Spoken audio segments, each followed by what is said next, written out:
আসসালামু আলাইকুম ভিউয়ার্স, আপনারা সবাই কেমন আছেন? আশা করি আপনারা সবাই অনেক ভালো আছেন।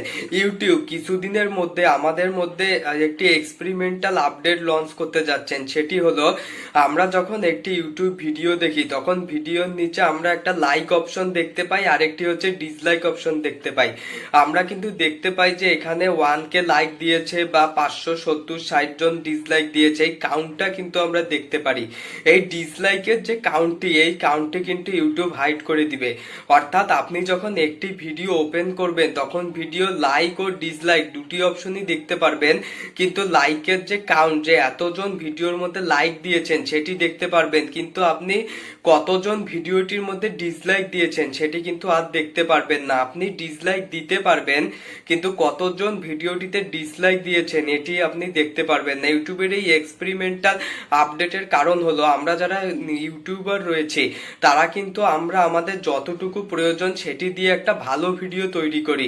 সেখানে যদি অনেকগুলো ডিসলাইক পড়ে যায়, লাইকের তুলনায় অনেকগুলো ডিসলাইক পড়ে যায়, তখন ক্রিয়েটরের যে ইচ্ছা শক্তি আছে সেখানে কিন্তু হতাশা তৈরি করে। অর্থাৎ আমরা একটি ভালো ভিডিও তৈরি করার পরেও ডিসলাইক পড়ার কারণে আমরা হতাশা হয়ে যাই, অর্থাৎ আমাদের মধ্যে যে ইচ্ছা শক্তি সেটি কিন্তু চলে যায়। সেজন্য আবার আরো একটি কারণ রয়েছে, সেটি হচ্ছে আমরা যারা ভিউয়ার্স আছে একটি ভিডিও দেখি তখন কিন্তু আমরা একটি ভিডিও ওপেন করার পরপরই কতজন ভিডিওটির মধ্যে লাইক দিয়েছেন অথবা কতজন ভিডিওটির মধ্যে ডিসলাইক দিয়েছেন সেই বিষয়টি কিন্তু আমরা দেখি। যদি কোনো ভিডিওর মধ্যে ডিসলাইকের পরিমাণ অনেক বেশি থাকেন তাহলে কিন্তু আমরা ভিডিওতে অতটা গুরুত্বপূর্ণ দেই না, আমরা মনে করি যে ভিডিওটি মনে হয় খারাপ, কিন্তু ভিডিওটি তো ভালো হতে পারে। তাই লাইকের যে কাউন্টটা সেটি আপনাদের মাঝে শো করবে, কিন্তু একটি ভিডিওর যে ডিসলাইক কাউন্টটা সেটি কিন্তু আর আপনাদের মাঝে থাকছে না। ফলে আপনারা সেই ভিডিওটিকে দেখার পরেই বুঝতে পারবেন যে এই ভিডিওটি ভালো না খারাপ। আপনারা ডিসলাইক দিতে পারবেন, কিন্তু কতজন ভিডিওটির মধ্যে ডিসলাইক দিয়েছেন সেটি কিন্তু আর দেখতে পারবেন না। অনেক সময় অনেকেই আছে যে অনেক ভিউয়ার্স ক্রিয়েটরদের পছন্দ করেন না, অর্থাৎ একটি ক্রিয়েটরকে পছন্দ করলেন না, তার ভিডিও আসা মাত্রই ডিসলাইক দিয়ে দেন, সেই কারণে ডিসলাইক পড়ে যায় একটি ভালো ভিডিওর মধ্যে। তাই ইউটিউবে এই এক্সপেরিমেন্টাল আপডেটটি আমাদের মধ্যে দিতে যাচ্ছে, যে যাতে এতে একজন ক্রিয়েটরেরও সুবিধা হয় ও একজন ভিউয়ার্স একটি ভিডিও দেখার পরেই গেস করতে পারে যে ভিডিওটি ভালো না ভিডিওটি খারাপ, যে ভিডিওটিতে লাইক দিবেন নাকি ভিডিওটি ডিসলাইক দিবেন। ডিসলাইক দেখে যেন তিনি ভিডিওটি ছেড়ে না যান। আপনি ডিসলাইক দিতে পারবেন, কিন্তু ডিসলাইক যে কাউন্ট অপশনটি রয়েছে সেটি কিন্তু আর দেখা যাবে না।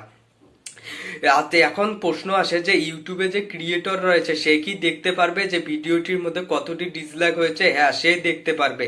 সে যদি Y2 স্টুডিওর মধ্যে এনগেজমেন্ট সেকশনটিতে যায়, সেখানে কিন্তু যে ক্রিয়েটর তিনি দেখতে পারবেন যে ভিডিওটির মধ্যে কতটি ডিসলাইক পড়েছে, কতটি লাইক পড়েছে সেটি তো আমরা যারা ভিউয়ার্স তারাও দেখতে পারবো, কিন্তু কতটি ডিসলাইক পড়েছে সেটি কিন্তু ক্রিয়েটর দেখতে পারবেন Y2 স্টুডিওর এনগেজমেন্ট সেকশনে যে।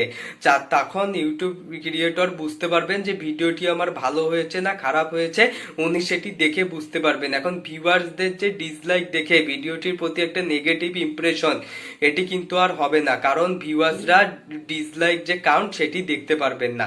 তো আমাদের ইউটিউব ক্রিয়েটরদের ভালোর জন্যই, ডিসলাইকদের ভালো মতো ভিউয়ার্সদের গেস করার জন্যই কিন্তু ইউটিউব এই নতুন আপডেটটি ইউটিউব মধ্যে আমাদের মধ্যে লঞ্চ করে দিতে পারে, বা কিছুদিনের মধ্যেই আপডেটটি আমাদের সামনে শো করবে। তো আজকের ভিডিওটি এই পর্যন্তই। ভালো লাগলে ভিডিওটি একটি লাইক দিবেন, আর ভালো না লাগলে ডিসলাইকের অপশনটি তো রয়েছেই। অন্যদেরকে জানার জন্য ভিডিওটি শেয়ার করবেন। যারা সাবস্ক্রাইব করেছেন তাদেরকে অসংখ্য ধন্যবাদ।